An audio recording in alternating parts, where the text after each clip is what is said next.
Hello, Houston. So today, you're joining me here at the Labyrinth at St. Thomas University, or University of St. Thomas. And you can kind of see the labyrinth behind me. A couple of weeks ago, I was at the Glassell School of Art. And at the Glassell School, we kind of talked a little bit about what a labyrinth is. And what I would like to do is kind of talk a little bit more about that today and introduce you to the actual path. So I just got done doing a lot of the path today. So as you can see, what a labyrinth is, it's this maze. And of course the bells are gonna ring right when I'm here, but also what a cool meditative sound to kind of recenter us as well. So I'm gonna wait a second for the sound of the bells to go away, and then we can get back into talking about this.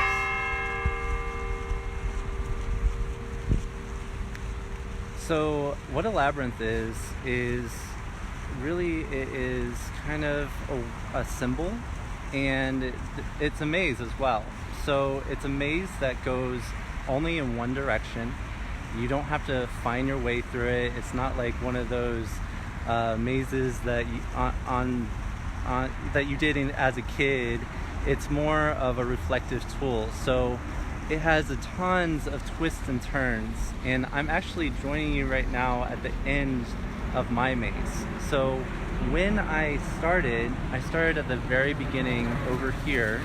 As we entered, you can see where it opens up right here. So that's where we started, and then I took it all the way around. It weaved back and forth and brought me to the center right here. And in the center, I kind of sat there for a moment and kind of reflected just on my day and some of the things that I have been stressing about lately. And this is a great self-care tool and activity for you to participate in. And so what I would like to do is just kind of finish walking the rest of it, because the way that I reflected on this today is as I was walking in, I was releasing any kind of stress, any kind of anxiety, anything that was bothersome to me. And then when I got to the middle, and we kind of think of it as the 3 R's, we release, and in the middle we receive. So we receive any good energy or anything that is positive or anything that is going to help us out with those stresses. So we're receiving, or it could even be receiving some sort of spiritual thing for you as well. As you can see, this is at the University of St. Thomas, which is affiliated with the Catholic Church, and it can be a spiritual thing as well, no matter what religion you may be a part of or what faith. And so in the middle, as you receive, then you walk back up and you stand up, and as you're leaving, you return. Okay, so in other words, you're returning back to the world, and that's where I just ended up right here, returning back with y'all and talking to you a little bit about my journey. This place is really kind of cool because when I first came here, I was kind of rushing to get here. I'm trying to get to a dinner later this evening as well, and I was feeling a little stressed to fit this in today. And as I was walking it and I reflected on my own here, it was really helpful for me, just to kind of let go some of the stress from the day and just to think about my day as well, but then also just receive things that I need to kind of think about. And then, like I said, I'm returning back to the world and kind of giving you all something more to think about and give you this therapeutic tool that can be helpful.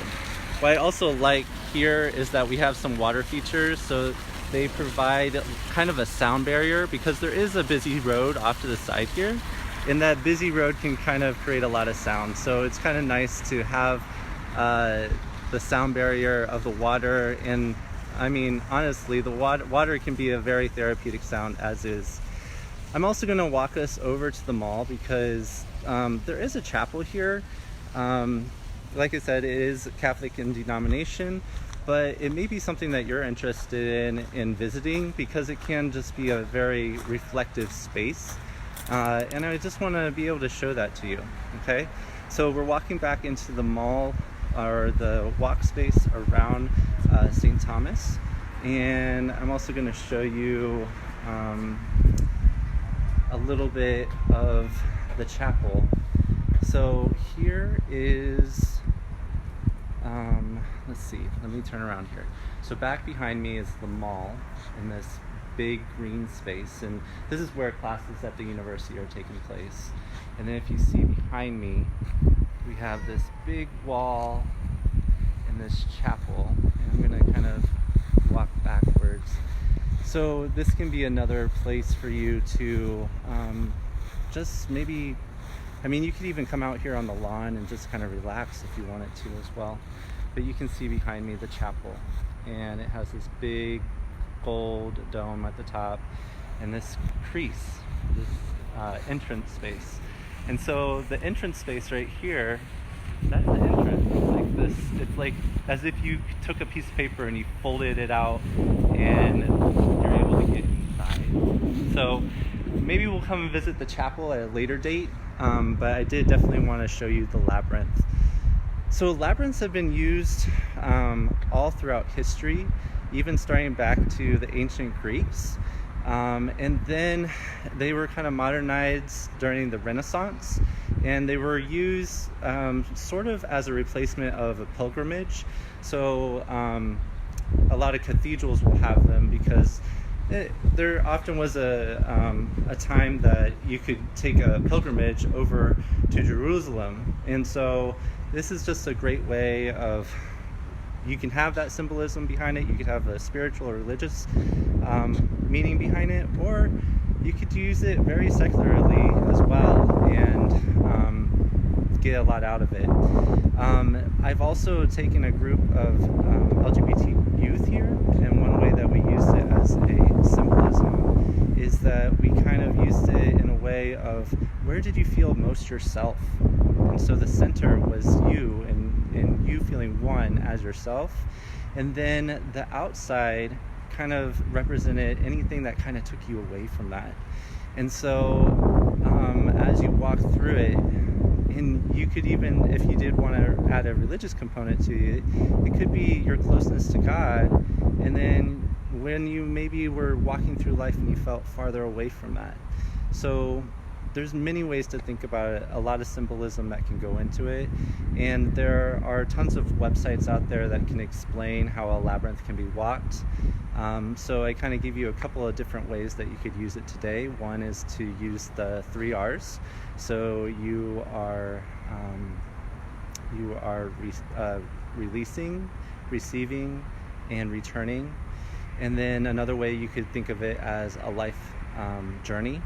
And then also you could think of it as a pilgrimage to somewhere.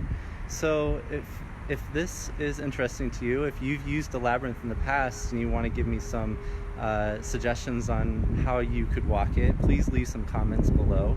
I'd love to hear from you. And if you have any questions about a labyrinth, please let me know.